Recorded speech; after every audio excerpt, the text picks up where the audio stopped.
In this final video on intent, we'll take a look at some parties who may seem to pose some problems for the intent requirement. This will include children who may seem to be too young to be able to formulate a wrongful, tortious intent, and adults with mental disabilities who for similar reasons may not have the faculties to act in a wrongful or tortious way. We'll start with children. Courts actually have a split of opinion about how to deal with children and their intentional torts. So the minority rule adopts what's called the rule of sevens, and this will divide a child's responsibility depending on the child's age. So for very young children up to about the age of 7, these courts hold that the child bears a full immunity against intentional tort liability.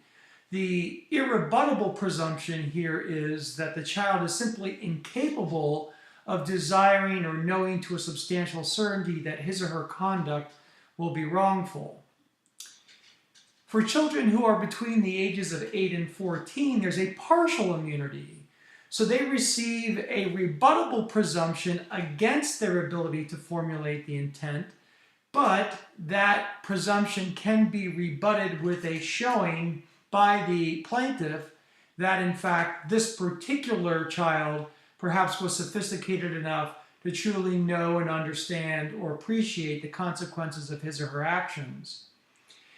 Beyond age 14, however, all the presumptions fall by the wayside. So if the child is between 15 and the age of majority, there's no immunity, and that child's mental state would have to be evaluated on a case-by-case basis. That, in fact, is the majority rule across the country, that most jurisdictions won't divide up the responsibility based on the child's age, but will simply evaluate each child on a case-by-case basis, regardless of that child's age. So there's no innate immunity. The courts will just simply look to determine whether or not the child could harbor the subjective desire or know to a substantial certainty that his or her conduct could cause a forbidden harm. We've already seen some illustrations of this in the Garrett versus Daly case. Remember, we had a nearly 6-year-old child who removed the chair, and the court said it's possible that Brian Daly could desire or know to a substantial certainty that by removing the chair, it would cause a harmful or offensive contact to the plaintiff. And in a case we haven't yet talked about, but which is very simple, in the Waters versus Blackshear case, there's a 9-year-old who winds up lighting the sneaker of his friend on fire, basically with a firecracker, which explodes and causes injury to the plaintiff's foot. There the court said that a jury could find that a 9-year-old would desire or know to a substantial certainty that by lighting the firecracker it would cause a harmful or offensive contact to the foot. Of course, the younger the child is, the less likely a court in a case-by-case jurisdiction would find that the child has the mental state necessary to satisfy either one of those prongs of intent, but it's open for evaluation on a case-by-case basis.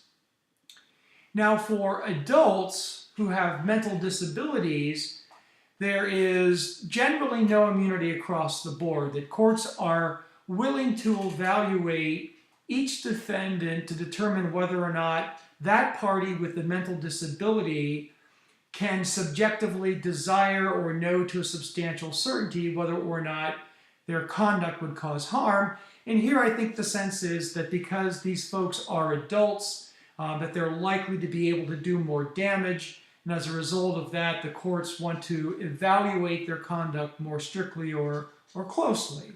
And we've seen an example of this already. In the White case, remember, we had an 83-year-old woman who had dementia and wound up striking the employee at the assisted living facility. And the court there said that they were willing to go through an evaluation as to whether or not she actually did desire or know to a substantial certainty that her conduct would bring about a harmful or offensive contact. There, the court determined that, in fact, that defendant did not have that capacity, but it is quite possible that someone with a mental disability could understand that their conduct could bring about a harmful or offensive contact. So it leaves open the possibility on a case-by-case basis that an adult with such a disability could be found liable for an intentional tort.